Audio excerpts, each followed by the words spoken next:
America. And we're flying right over it right now. So we thought this would be appropriate. Even bigger than the Super Bowl. This is a big thing. And almost everybody now has assented to that. Attention on board. Ladies and gentlemen, if you could please direct your attention out the right side of the aircraft.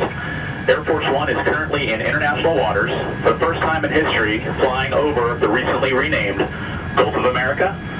Please enjoy the flight, and we are now about to head westbound to Super Bowl 59. Wow, he did that well. That's a good job. He did, isn't that nice? You know, we're about make America great again, right? That's what we care about. Okay, here we go.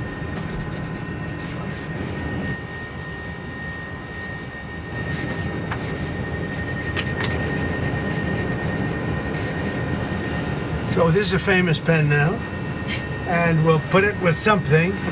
I'll ask you to do whatever you think we should do with it, Mr. Secretary. Do you want to talk about, Doug, Secretary of the Interior, and also working with Chris Wright on extracting vast amounts of oil and gas and making our country rich? Would you like to say something, Doug? Well, with the Gulf of America, this is a historic day. We want to thank President Trump. His executive order is what set this in motion. We signed a secretarial order as Secretary of Interior directing the U.S. Geologic Survey, who is responsible for the database, which is the Geographic Names Informational System. And so just prior to this signing, if you will, the button was pushed. It became official with this proclamation to call today Gulf of America Day.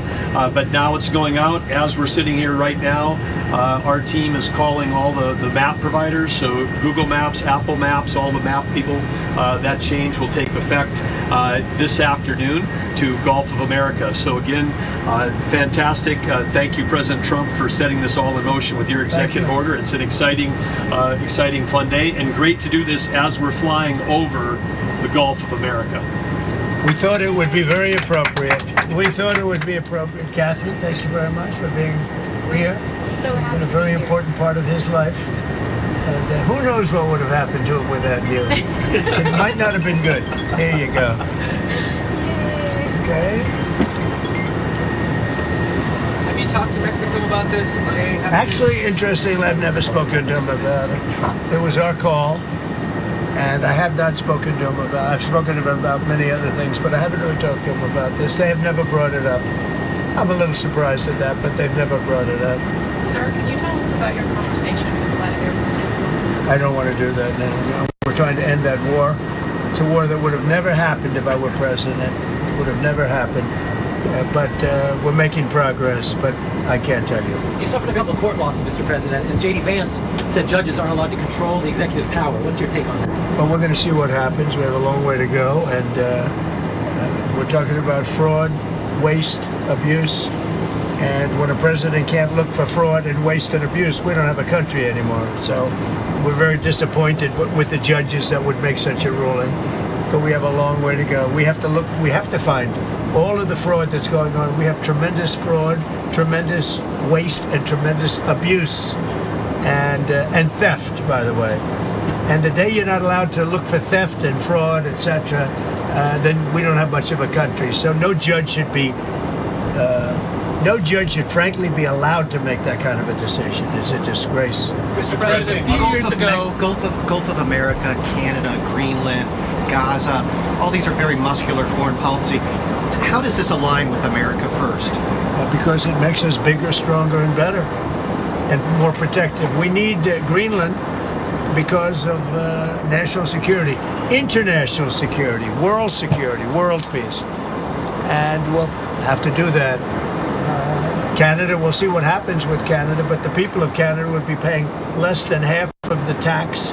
If you look at the tax, they're going to be paying less than half the tax. They don't pay very much for military, and the reason they don't pay much is they assume that we're going to protect them.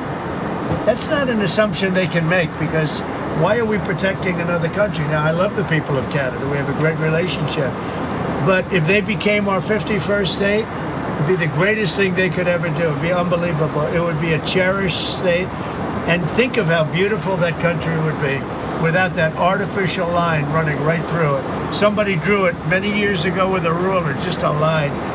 You look at how beautiful that is, wow, it would be very exciting. But if you look at Canada, it would be cherished as a 51st state. They don't pay their share of military in NATO. They pay very little for military. They're not protected at all. And the reason is they think we're going to protect them. The other thing is we subsidize them to the tune of about $200 billion a year. If we stop doing that, if we stop allowing them to make cars through tariffs and other things, cars, trucks, etc., what they make, they're not viable as a country. So would you agree that it's a more aggressive foreign policy than your first term? And why is that? It's more aggressive. It's better. Why? Because I think I've had a lot of experience. And in my first term, I was fighting everybody because they were very aggressive toward me. I always said survival and taking care of the country, not necessarily in that order. But I had to take care of the country, but I had a bunch of lunatics like Pelosi and all of these people. They fought me, and we won. And, I had a lot of other things that were going on there. This time it's much more, they've lost their confidence. I think they've lost the respect of the American people with, men participating in women's sports, with open borders, with transgender for everybody, for all the things that they're doing is so bad. When you allow people to empty their jails into your country with prisoners, killers, their mental institutions and insane asylums into our country, this is what they're doing. When you allow gang members from Venezuela, but many other countries coming into our country, we're getting them all out now. They've lost their credibility, but they've also lost their confidence. So I have more time to do what I want to do. So we're making our country